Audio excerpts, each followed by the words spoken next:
जेव्हा मी नाहीसा होतो तेव्हाच महासुखाचा खरा अनुभव मिळतो. हा अभंग संत गोरा कुंभारांचा अद्वैतानुभव सांगतो, जिथे स्थूल जग नाहीसं होऊन आत्मसुखाचा अनुभव मिळतो. स्थूल होते ते सूक्ष्मपय झाले, मन हे बुडाले महासुखी. माझे रूप माझे विरालेसे डोळा, माझे ज्ञान सामाविले माझे बुबुळा. म्हणे गोरा कुंभार नवल झाले नाम्या, बेटी तुहमा आम्हा उरली नाही. ओळीवार भावार्थ पाहूयात.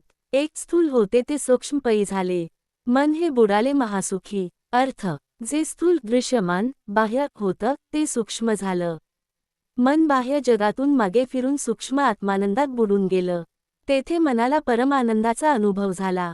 2. माझे रूप माझे विरालेसे डोळा, माझे ज्ञान सामाविले माझे बुबुळा.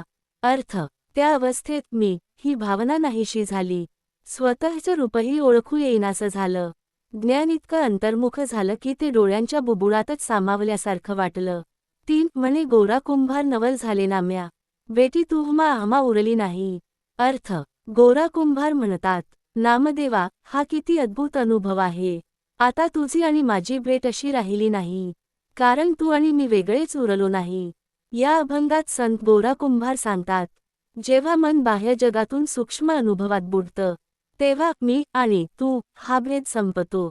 स्वतःचं रूप, नाव, ओळख सगळं विरघळून जातं. उरतं ते फक्त एक, अद्वैताचं महासुख. श्रीराम कृष्ण हरी.